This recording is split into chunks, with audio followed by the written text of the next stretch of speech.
Dear friend, how are you.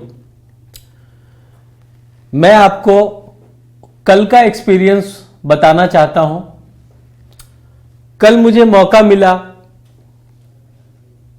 एक function में शामिल होने का, जहां आप जैसे 5 फील्ड के यंग एस्पिरेंट्स थे। एक स्टूडेंट बैंकिंग का प्रिपरेशन कर रहा था, दूसरा स्टूडेंट सिविल सर्विसेज की तैयारी कर रहा था, तीसरा चार्टर्ड अकाउंटेंट की लड़ाई में लगा हुआ था, चौथा पर्सन आर्मी की तैयारी में लगा हुआ था और पांचवा साइंटिस्ट बनने की तैयारी में था।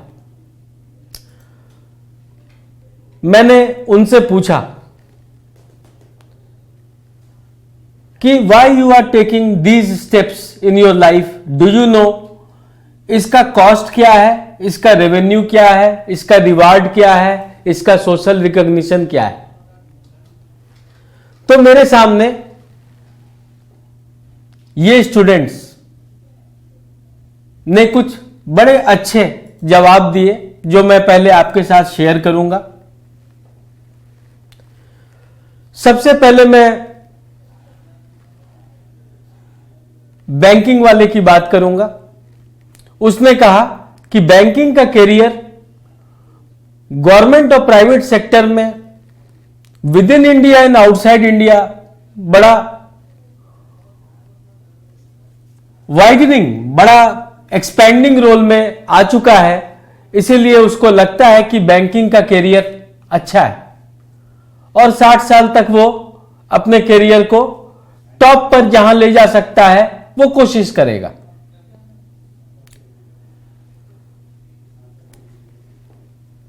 अब जिन्होंने आईएएस करने का सोचा था उनसे मैंने पूछा। उन्होंने कहा आईएएस का तो सक्सेस रेट बड़ा कम होता है, अगर मैं मेन एग्जाम यूपीएससी कर पाया तो अच्छा, नहीं तो उस नॉलेज के बेसिस पे स्टेट लेवल पर मैं कहीं ना कहीं सेलेक्ट हो जाऊंगा। इसलिए वो उसकी तैयारी कर रहा है।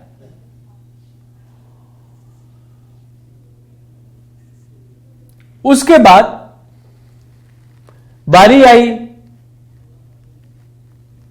उस स्टूडेंट की जो चार्टर्ड अकाउंटेंसी की तैयारी कर रहा है।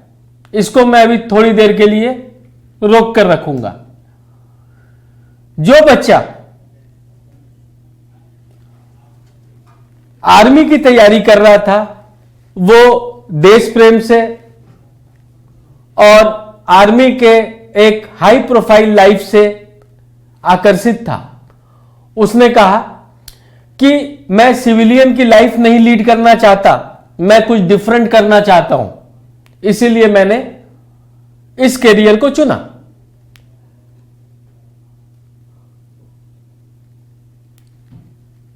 इसके बाद मेरी बातचीत हुई साइंटिस्ट से।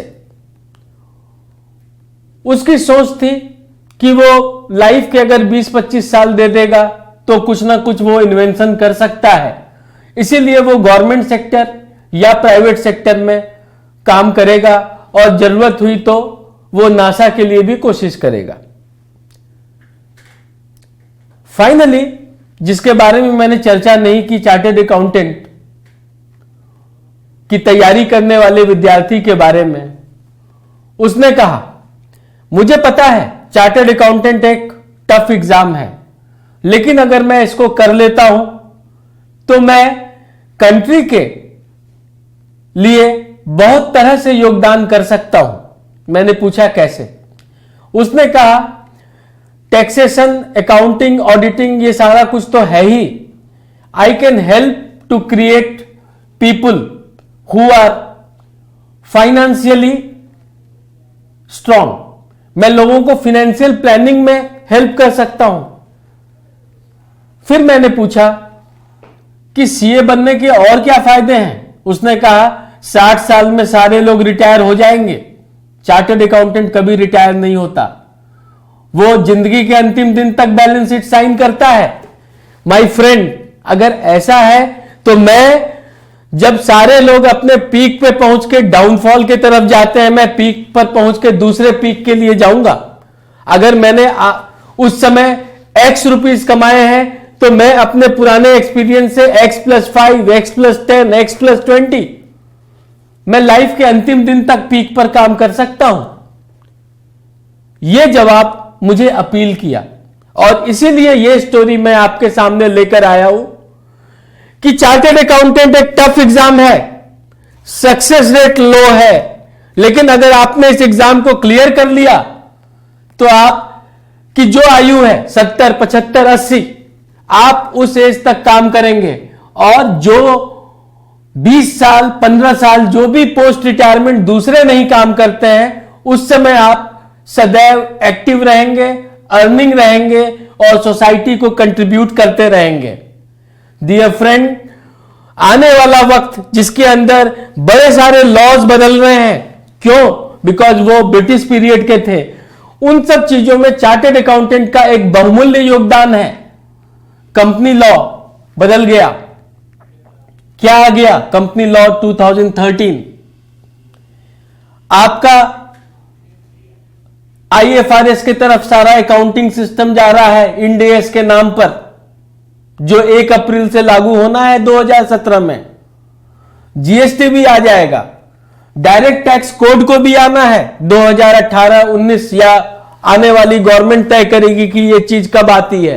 लेकिन एक चीज पक्का है कि आपके प्रोफेशन के अंदर इतने सारे चेंज हो रहे हैं जो दूसरे फील्ड में नहीं होते।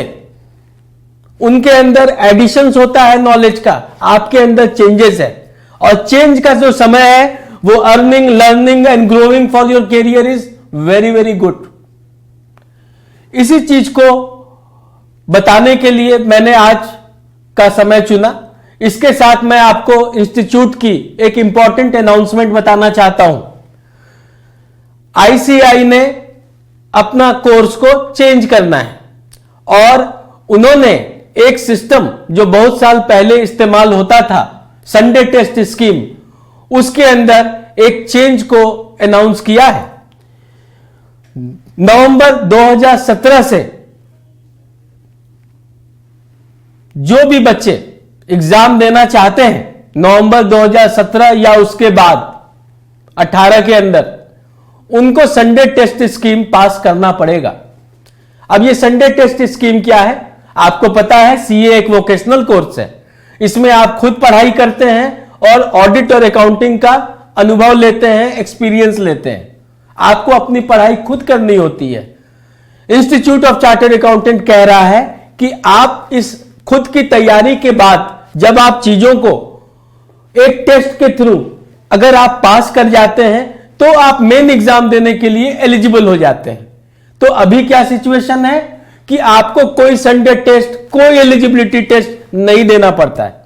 बट अब क्वालिटी को इंप्रूव करने के लिए बच्चे काम और पढ़ाई दोनों को समय दें। इसके लिए इंस्टीट्यूट ऑफ चार्टर्ड अकाउंटेंट नवंबर 17 के एग्जाम के लिए जो एलिजिबिलिटी है उसको इंप्रूव करने जा रही है, उसको चेंज करने जा रही है। और ये चेंज क्या है? ये चेंज है कि आपको अपनी पढ़ाई भी साथ साथ करते रहनी होगी और आपको हर ग्रुप के अंदर 2 टेस्ट पेपर पास करने होंगे।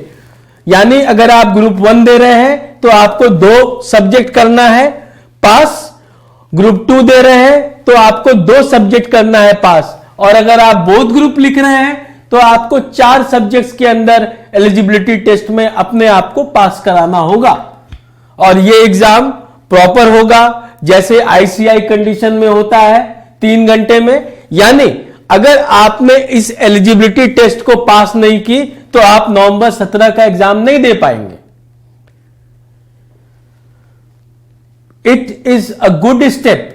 May be some of you might think कि इसकी क्या जरूरत थी, जो होना है वो तो मेन एग्जाम में होना है।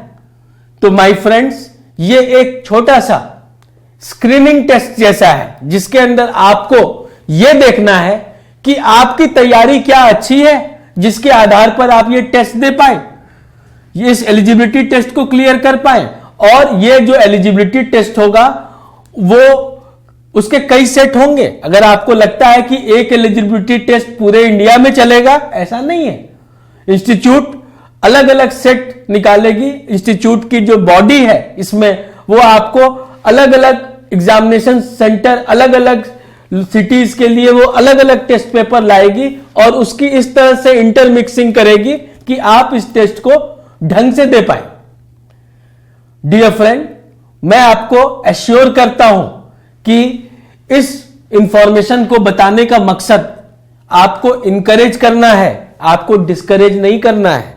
क्यों? बिकॉज आप सदैव पढ़ें, anywhere any time learning हो एट एनी पेस। हमारे सीए लर्निंग कंपनी का, कैल्स का ये उद्देश्य है, anywhere any time any pace learning. आप ऑडिट के दौरान भी पढ़ें, आपका फ्री टाइम जब हो तब पढ़ें, आप वीकेंड सैटरडे संडे को पढ़ें। इसमें आपको सीए लर्निंग हेल्प करेगी कि जिससे कि आप अपना एलिजिबिलिटी टेस्ट को अच्छे से तैयार कर पाएं।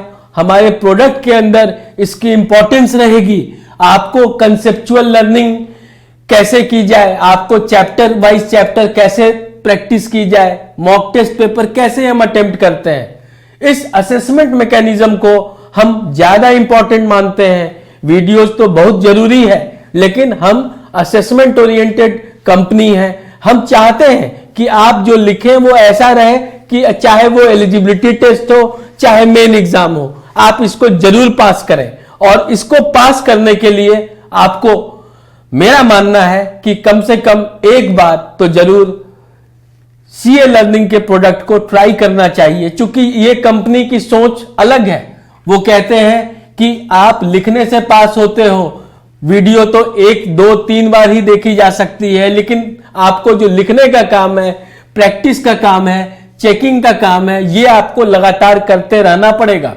सो फ्रेंड, मैं आपसे अपेक्षा करता हूं कि आप एक बार सीए लर्निंग का प्रोडक्ट देखेंगे। आप चाहिए तो इसके वेबसाइट पर भी जा सकते हैं, जो है www.calearning.in।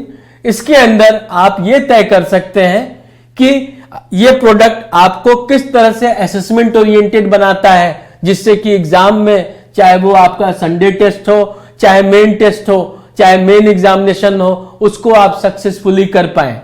So friends, I will request you कि 2017 में अपने तैयारी का तरीका बदलें। जिस एग्जाम में 90% स्टूडेंट रिपीट करते हैं, उनको सोचना चाहिए कि क्या मेरी तैयारी किसी नए तरीके से अच्छे रूप में हो सकती है, क्या कोई मेरा डाउट क्लियर कर सकता है लगातार, क्या कोई ऐसी एजेंसी है जो मुझे बता सकती है कि इंस्टीट्यूट का पैमाना क्या है जिस बेसिस पर हम एग्जाम में पास करते हैं। तो मेरा मानना है, और मैं ये आपको इंडोर्स करता हूं, कि सीए लर्निंग आपको इस चीज में जरूर हेल्प करेगी। Thank you.